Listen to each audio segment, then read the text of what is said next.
You ever feel a room thin out the moment someone decides you don't belong? That happened to me at Aunt Marcia's garden party, but it didn't start with a raised glass or a thrown insult. It started with a whisper that cut cleaner than any shout. "I can't believe she still takes the bus," my sister said, like it was the punchline to a joke everyone had already agreed to laugh at. She said it across a plate of scallops, her voice bright and careless, as if she just described a quaint hobby instead of my life. My mother didn't even look up from her salad. "Not everyone can afford cars like Preston," she added, and the name dropped like a brass bell in my chest. Preston. Their standard of measurement for success. Preston's car, Preston's house, Preston's name on every invitation. Before we begin, drop a comment and tell us where are you from and from which city you're watching our videos. And after watching the whole video, don't forget to tell us what would you do in this situation. Be honest. Tell me in the comments below. We read every comment. Let's begin. I smiled. It was a small thing, practiced over years, the kind of smile that keeps your mouth busy while your insides are doing paperwork, receipts, debts, promises. People liked my smile. People liked the way I made everything seem unimportant. My sister, Caroline, or Carrie, as everyone called her, sipped her wine and leaned back, posture immaculate. She wore the kind of dress that looked like someone had folded ambition into the fabric. "Maya, you can't still be taking the bus in this neighborhood," she said, all sympathy, as if she were swapping me a pitying glance in a movie. I could have told them the obvious things, that my bus pass saved me 3 hours a week, that public transportation let me read without worrying about traffic, that I like the anonymity and the small, honest interruptions of real life. I could have said I was saving quietly, not for a dress or a party, but for something that mattered to me. But why feed them anything useful? So I smiled instead and watched the room. There were my parents, Diane and Robert Bennett, seated in their corner of the sunlit patio, aging well in the ways that money lets you age. My mother's laugh was a soft bell. My father clapped at a joke about a stock tip and never once glanced my way. Their faces were the map of my childhood. Safe lines, familiar silence. Across the yard, Preston, Real Estate Preston, waved at someone and everyone pretended not to notice the small crowd gathering around his table. He was the kind of man who filled a room without speaking much. You felt the space he occupied before you saw him. He drove the cars people envied and married into the family partly for that very reason. Preston and his car were shorthand for everything my family wanted to be. The joke landed, and the air shifted. My cheeks stayed calm. People clinked glasses. Conversation moved on to travel, to school fundraisers, to the latest luxury kitchen remodel that would be featured in a magazine because money loves an audience. After the party, Carrie walked me to the driveway with that soft, practiced pity again. "Come on, Maya, we'll get you an Uber home," she offered, as if the gesture redeemed her words. "I'm fine," I said. "I'll take the bus. I like it." She laughed like I had said something adorable. "You and your bus stories." Then softer, like she was trying on kindness, and it didn't suit her. "Promise me you'll at least let me drive you sometimes. Preston's car can fit you. You know, when he's not showing off." I didn't tell her that Preston had offered me a ride once, during a winter gala, and I'd politely declined. Not because I liked the bus more, but because I had my own reasons for being careful, for keeping my distance, for knowing when to accept charity and when to expect strings. You learn the strings early when your family measures value in summer homes and model cars. That night, I rode home with the city buzzing past the windows. The bus smelled like city life, coffee, paperbacks, the faint tang of someone's late-night dinner. I had my bag, my laptop, a book half read. The hum of the engine was a companion. For a long time, I watched the lights streak past and thought about how they looked like the timelines people drew for themselves. Neat, straight, glittering in the dark. When I unlocked my apartment, the hallway light buzzed on, and the building smelled like laundry and day-old pizza. And I felt, for the first time in a while, how completely ordinary and untethered my life truly was. No valet, no marble foyer, just a kettle, a radiator, and a small stack of invoices on my kitchen counter with little red stamps begging for attention. Work the next morning was the usual rhythm. One client meeting at 9, another at 11, code to review, an ad draft for a small nonprofit that wanted to modernize its platforms. I ran a boutique digital marketing firm. Nothing flashy, 2 desks, a wall of plants, and the occasional freelancer who worked in sweatpants but produced miracles. The business didn't pay in prestige yet, but it paid with something else: control. It paid me the slow assurance that every dollar that came in was mine. I liked that. At noon, my assistant Jules slid me a cup of coffee and a stack of mail. "You've got a letter from the bank," she said. Her eyebrows climbed, curious. "And a birthday card from Grandma. Oh, and this." She handed me an envelope that felt heavy with importance. My name was on it in neat, official print. No return address. "Curious," I said, and opened it at my desk, unconcerned. Inside was a single sheet of paper and a small glossy photo. The photo showed a plot of land, nothing dramatic, just a square of earth with a single old oak tree and a tiny weathered shed off to the side. The paper had an address and a note. "Your payment plan begins next month." My heart thudded in a way I didn't expect. It wasn't fear, it was the exact opposite.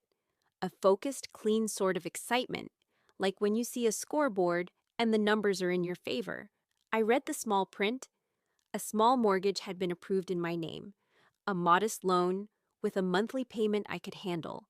The bank's letter confirmed a property transfer arranged by someone who insisted on discretion. No name, nothing else. I should have been suspicious, but maybe I'd had enough of speculating and pretending. Maybe the past few years of late nights, of pitching clients, of saying no to investors who wanted too much, had taught me the difference between what looks impossible and what is merely smart patience. For the rest of the day, I kept thinking about the oak tree in the photo. I imagined fixing that shed, planting a garden, making a place that smelled like bread and sun and actual ownership. My mind sketched renovations, budgets, the way a small house could be turned into a home with a little elbow grease and a lot of stubbornness. That evening, my phone buzzed. A text from an unknown number. "Did you receive the letter?" I typed back, "Yes. Who is this?" No answer for a few minutes. Then, "Someone who admires people who don't make a fuss. Meet me tomorrow at the farmer's market, 2 p.m. I'll be near the lavender stand. Come alone." I considered ignoring it. I considered calling Mom and asking if this was some elaborate family prank. I considered showing Carrie and letting her laugh until she ran out of breath. But curiosity has a way of unraveling patience. And the farmer's market was a public, benign place. If this was a prank, it would end with a petty laugh and an apology. If it wasn't, it might be the start of something real. At 2 p.m., the market was a quilt of umbrellas and vendors. The lavender stand smelled like a Provence fantasy, and a woman in a sun hat hawked hand-knit scarves. I wandered past, scanning faces, half expecting to see Preston, polished and preening amid the jam jars. Then I saw her. Not a she I recognized, but a woman whose presence made the people around her unconsciously rearrange themselves. She was in her late 40s, maybe early 50s, wearing a simple blouse and jeans, her hair pulled back in a practical bun. She had an open, imperious air, someone who'd been used to being heard. She stood by a crate of heirloom tomatoes and smiled at me as if she'd been waiting. "Maya Bennett?" she said. And when I nodded, she held out a hand. "I'm Lydia Carter. I apologize for the secrecy. I don't do well with fanfare." Something in the tilt of her chin, the quiet certainty in her eyes, made me think of the oak tree in the photo. "Who sent the letter?" I asked. She smiled, and it was not indulgent. "You did." I blinked. "I did?" "You made an offer 3 years ago," she said. "A small, stubborn offer. You attached a plan. You said you weren't buying it for resale.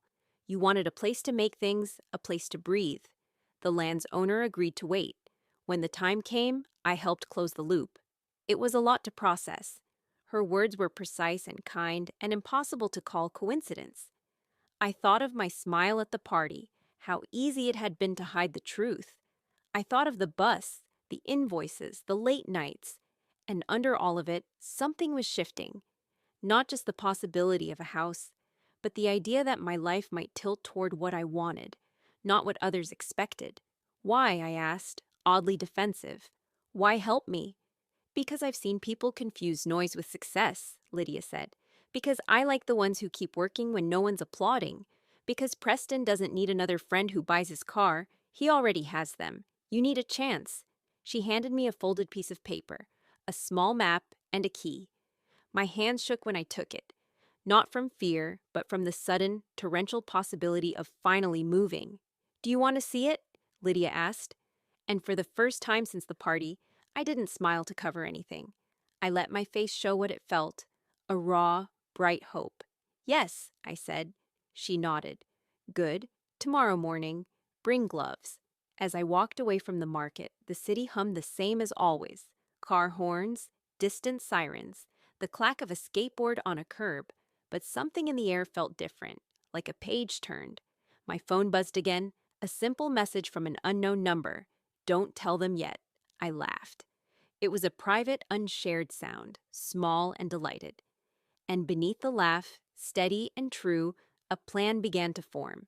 The morning air smelled like change, not the kind that creeps up quietly, but the kind that hits with purpose. Clean, electric, and sharp enough to jolt you awake before your coffee even does. By 8 a.m., I was driving out of the city in a borrowed truck Lydia had arranged for me. She said, "You'll need something sturdy," and handed over the keys without ceremony. I liked that about her. No sugarcoating, no grand speeches, just movement. The directions led me 40 minutes outside the city, down a winding country road lined with oaks and morning dew. When I finally turned onto the gravel driveway, I stopped breathing for a second. There it was, the land from the photograph. An old shed, a wide field, a single oak tree that stood like it had seen decades come and go, and parked near the fence, an empty patch of soil just begging to be built upon. Lydia was already there, standing beside her white SUV, hands in her pockets. "You made it," she said with a grin. I stepped out, gravel crunching under my shoes. This is really mine?" "Every inch of it," she said. "Your name's on the deed." I couldn't speak for a moment. The wind caught my hair, and for once I didn't care how I looked. I just stared at the horizon. The kind of view that didn't come with city apartments or borrowed cars. It came with patience, with endurance, with knowing that silence doesn't mean failure. Lydia motioned toward the small shed. "It needs work, but I've seen worse turn into magic. You said in your letter you wanted a place that felt like you. This is your start." The next few hours passed in a blur. We walked the land, made notes, talked about zoning, utilities, construction permits, all the boring stuff that suddenly felt thrilling when it was mine. By the time I got back to the city, I was dusty, sweaty, and grinning like an idiot. At home, I dropped onto my couch and opened my laptop. I didn't scroll social media. I didn't check the news. I opened my business account and made one transfer. A down payment for something I'd been looking at quietly for months. A car? Not just any car. A Tesla Model Y, midnight silver. The kind that hums instead of growls. The kind that turns heads but whispers, "I earned this." I wasn't buying it for them. I was buying it for me. Still, I'd be lying if I said I didn't picture their faces when they'd see it. The dealership called me the next day to confirm delivery. "Your car will be ready by Friday morning, Ms. Bennett," the sales rep said cheerfully. "Would you like it dropped off?" "Oh, no," I said, fighting a grin. "I'll come get it myself." Friday arrived like a promise fulfilled. I slipped into a simple white blouse, tied my hair back, and called an Uber to the dealership. As the driver pulled up, I saw it parked there under the glass awning, shining like a quiet victory. The sales manager, a man named Logan, walked over with a clipboard and a wide smile. "Ms. Bennett, she's all yours." When I sat in the driver's seat, the silence was surreal. No engine roar, just a hum of precision and power. My reflection in the mirror was calm, confident, different. And that's when I knew exactly where I was driving first. The Bennett estate, the place that had never quite felt like home. But today, it was about to feel something else entirely. When I pulled up the long circular driveway, I saw Preston's black Mercedes parked by the fountain, Carrie's SUV beside it, and my father's old Range Rover gleaming in its usual spot. The security guard, Frank, looked up from his booth, blinked at the new car, and smiled. "Morning, Miss Bennett," he said with a nod. "Nice ride." "Thanks, Frank," I replied, stepping out and clicking the door shut. Inside, voices echoed from the dining room. Laughter, the clinking of silverware, the usual Saturday brunch chaos. I didn't even knock. When I walked in, conversation stopped mid-sentence. My sister's fork hovered in the air. My mother's lips parted. Preston's eyebrows lifted in what might have been surprise, or maybe disbelief. Maya? Mom blinked. What are you doing here? I thought you had work. I do, I said casually, setting my keys on the table. But I thought I'd stop by. I parked in the driveway. Hope that's okay. Carrie laughed lightly, her voice carrying that same amused tone. You parked your bus in the driveway? I smiled. Not today. Dad frowned. Then whose car? Carrie's sentence died mid-breath when Preston looked out the window. His jaw tightened slightly. That Tesla? I turned toward him, every word slow, deliberate. That's mine. For a second, no one spoke. You could have heard a pin drop between the china plates. My mother blinked twice, like she hadn't processed it yet. Carrie's mouth opened, then closed again. Yours? As in, you bought it? Yup, I said, leaning casually against the chair. Fully mine. Registered, paid, insured. Want to see the plate? Preston's expression shifted, calculating. My father just stared, silent, the way men do when their worldview tilts an inch. Finally, Mom spoke. When did this happen? 3 days ago, I said, smiling faintly. I figured it was time to stop taking the bus. Carrie's laugh came out forced. Wow, so suddenly you're all successful now? Not suddenly, I said quietly. Just finally. The silence that followed wasn't cruel. It was something better. It was realization. The kind that sits heavy, cold, and undeniable. Dad cleared his throat.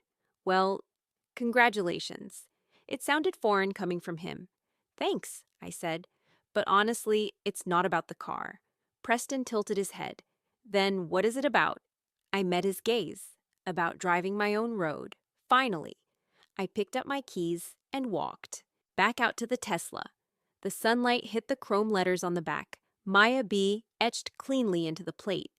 As I drove off, I caught sight of them through the mirror, standing on the porch, small against the long white columns. Their faces were pale, their mouths slightly open.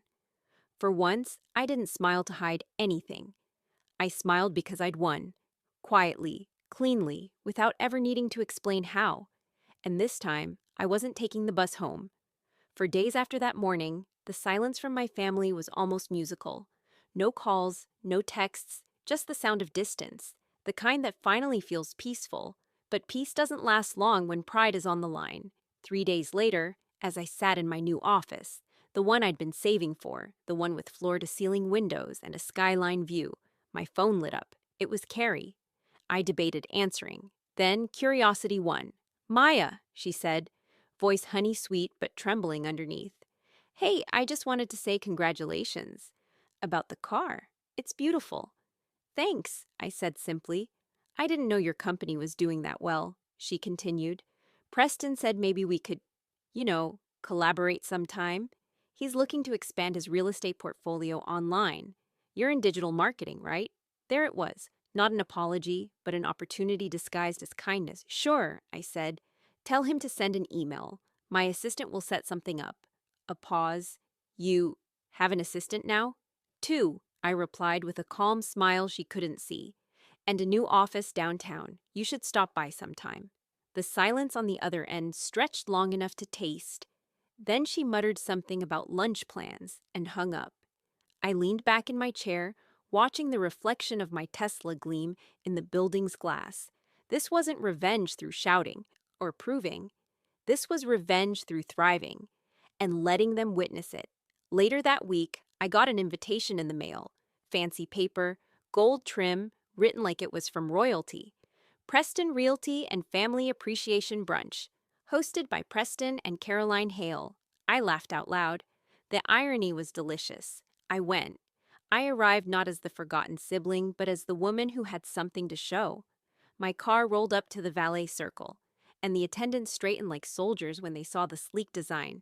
My dress was simple but tailored. Power didn't need glitter anymore. Inside, chatter filled the air. Glasses clinked. Then I spotted them. Mom, Dad, and Carrie, sitting at a corner table. Preston was mid-conversation with 2 investors when he looked up and froze. Maya, he said, the smile almost perfect, but not quite. Didn't expect to see you here. Invitations work both ways, I replied smoothly. Lovely event. Carrie stood awkwardly. You look different. Success does that, I said. Preston gestured toward a display board behind him, showcasing new real estate projects. We're actually pitching an eco-friendly expansion plan. Smart homes, renewable energy. I cut in, calm but firm. Oh, that's cute. My firm just got the marketing contract for a Tesla-backed sustainability campaign. Funny how the world overlaps. Carrie's glass froze mid-air. Mom's fork dropped onto her plate with a small metallic sound. Preston blinked. Wait, you're working with Tesla? Partnering, I corrected. Their regional marketing lead personally signed off. The silence that followed was better than any standing ovation. That night, as I drove home, my phone buzzed again. A text from Mom. We're proud of you, Maya. We didn't realize how much you've achieved. I stared at the message for a long time. The words were simple, but they carried years of absence. Then I typed back, You don't have to say it. Just treat me like you finally see me. When I parked the Tesla in my driveway that night, I looked at the house, the one Lydia had helped me buy, the oak tree swaying gently in the wind, the porch light glowing warm, and for the first time in years, I didn't feel like the outsider. I wasn't the sister on the bus anymore. I was the woman who built her own road. And finally, she was home. The following weekend, the wind carried the scent of spring, fresh-cut grass, warm sunlight, and the feeling that something big was finally turning in my favor. For the first time, I wasn't rushing to catch a bus or hustling between client meetings. I was home, my own home. The little house on the land Lydia had shown me was nearly finished. Contractors were painting the last wall, the porch was sanded smooth, and the Tesla sat proudly in the driveway like a signature at the bottom of everything I'd worked for. When I stepped outside that morning, my phone buzzed with a message from Lydia. Drive by the estate today. Something tells me they could use a reminder of what quiet strength looks like. I smiled. It wasn't arrogance. It was closure. By noon, I was behind the wheel again, sunlight glinting off the hood as I drove through the gates of the Bennett estate. Frank, the security guard, waved me in with a grin. They'll be surprised to see you again, Miss Bennett. Oh, I said with a light laugh. That's the plan. The timing couldn't have been better. My parents were hosting a charity lunch. Reporters, socialites, half the neighborhood. Perfect audience. When I pulled into the circular driveway, cameras flashed instinctively. People whispering about the Tesla and the woman stepping out of it in confidence. My sister's laughter floated from the patio until she turned and saw me. Her voice cracked. Maya, Mom's smile faltered. What are you doing here?